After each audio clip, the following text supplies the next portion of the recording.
de terror. Sí, señora, de terror.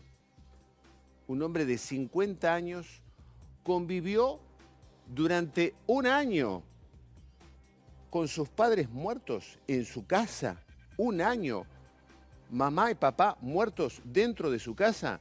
Estamos con este tema para ver de qué se trata, cómo lo descubre la policía, por qué motivo. Mientras tanto, imagino que habrá cobrado la jubilación de los dos, ¿no es así, Romina Mora? Ya estamos con Romina para que nos cuente más detalles sobre este escabrosísimo caso.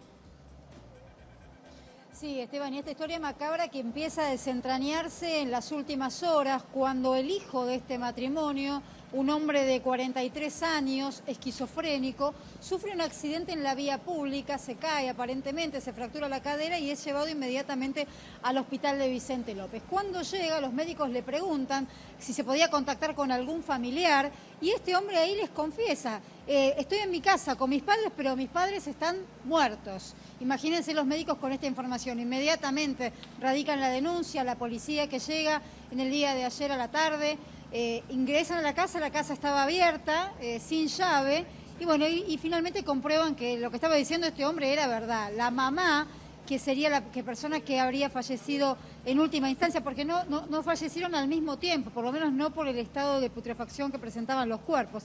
La madre, calculan, la muerte dataría desde hace aproximadamente unos 6 meses. Estaba en una cama, estaba acostada de costado precisamente, y creen, así prima facie, los investigadores, que no tenía signos de violencia. En otro sector de la casa, en una parte trasera de la propiedad, que está ubicada sobre la calle Agustín Álvarez al 1500, esto es en Florida, estaba el padre. El padre prácticamente ya reducido a esqueleto, a huesos. Sí.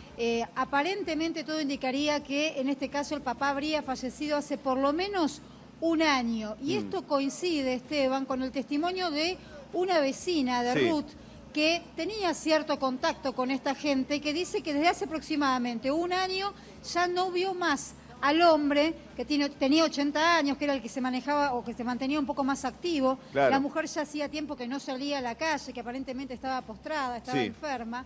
Pero bueno, lo cierto es que este hombre habría fallecido hace por lo menos un año. Pero, Romy, su hijo en ningún momento lo denunció. Pero digamos, y hagamos la salvedad que por supuesto estamos hablando de una persona que tiene una enfermedad psiquiátrica grave. Claro, severa. bueno, ahí está. Sí, La pregunta que cualquiera se puede hacer es, ¿en realidad esto lo hizo por su enfermedad? Es decir, como consecuencia de su enfermedad no sabía lo que estaba haciendo, ¿o siguió cobrando la jubilación de mamá y papá? Ese dato todavía, la realidad es que no lo tenemos, no trascendió. Sería un poco difícil, ¿no?, que él pudiera seguir cobrando la jubilación por la de su supervivencia. Madre, pero seguramente, claro, tiene un certificado, ¿no? Para claro. eso está precisamente. Pero para eso no, precisamente está el certificado de no sería. Pero bueno, en este caso, obviamente, es materia de investigación. Claro, no sería el primer caso, no sería el primero ni el último de los casos. No sería el primer caso. Exacto. Que muchas personas está investigando. Claro, muchas personas con los padres muertos y siguen cobrando, no sé cómo lo hacen, y siguen cobrando la jubilación, no sé cómo saltan el tema de la supervivencia, ¿no? Pero vos contaste que hablaste con una vecina, con Ruth, una vecina que en algún momento tuvo contacto con la mamá y el papá de este muchacho. Sí, el último contacto lo tuvo hace aproximadamente un año con el hombre. Después no los volvió a ver. A quien sí veía siempre era el hijo, pero nunca se animó a preguntarles qué pasaba con sus padres, porque contaban que el temperamento de este hombre de 43 años era bastante hosco, bastante poco amable.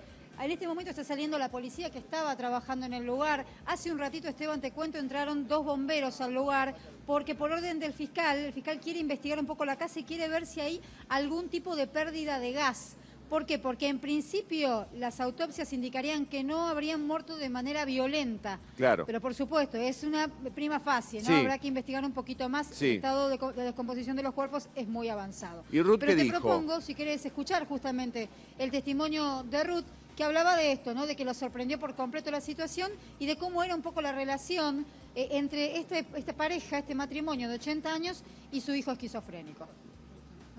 Sí, los conocíamos, eran pacientes de mi marido es odontólogo, también eran, digamos, amigos, pero sí de compartir ciertas ocasiones Él era de llamar permanentemente para el Día del Padre, para Navidad, para algún cumpleaños. Bueno, nos llamó la atención que hace más de un año, no sé exactamente cuánto, él dejó de llamar. Y todavía yo le decía, uy, ¿qué habrá sido Roberto? Se mudaron, qué raro que no, porque mismo si se mudaron, era raro que nos llamara más. Como un tipo de contactos con ellos. Todo tipo de contacto, no supimos más nada de ellos. El hijo vivía con ellos. Sí, el hijo vivía con ellos. ¿Y en qué situación?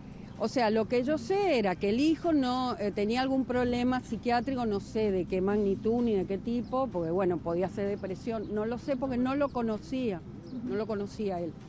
Y él sí muchas veces decía que tenía como un temor con el hijo porque le tenía miedo al hijo. ¿Por qué? No lo sé. ¿Era violento el hijo? No lo sé porque no me comentaron nada, si hacía algo o no hacía algo. Yo sí sé que siempre estaba con la madre. ¿La madre era una mujer que también estaba enferma? No, era una mujer grande, no sé qué edades tendría, más de 70. Normal, Nos ¿no? preguntamos porque supuestamente el hombre murió antes, es decir, la señora también convivió con el cuerpo de su marido muerto dentro de la casa. De solo pensar en eso me aterra porque, o sea, sería como una cosa ya de una enfermedad familiar. Sí, bueno, fíjense lo que está pasando en estos momentos en esa casa donde estuvieron los dos cuerpos. Ahí están los peritos, Tony Coleman. Sí.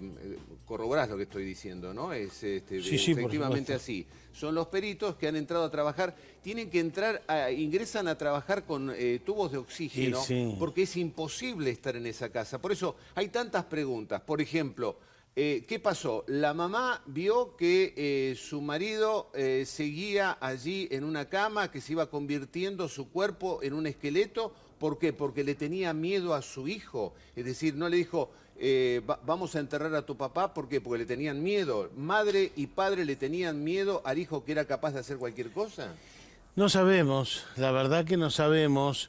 En principio lo fundamental de entrada va a ser verificar esto de que no tienen lesiones. Sí, es decir, que no los mató. Que no los mató, que no hay muerte por violencia. Sí. Segundo, por lo que me cuentan de la Fiscalía del doctor Gómez, este muchacho va directo al psiquiátrico, es un muchacho que está con un problema de esquizofrenia muy fuerte. Un año poniendo en riesgo, no solo, bueno, poniendo en riesgo la vida de los vecinos también, ¿no? Andás a ver, ahora descubrieron que hay una pérdida de gas. Bueno, efectivamente, también es todo un misterio de cómo vivió, de qué vivió todo este tiempo. O sea, hay todavía muchos elementos para averiguar. Sí. En principio, todo indica que el diagnóstico de este muchacho es esquizofrenia. Eso significa que lo van a llevar al psiquiátrico de inmediato, aunque previamente se va a esperar el resultado de la autopsia. Gracias, Tony Coleman.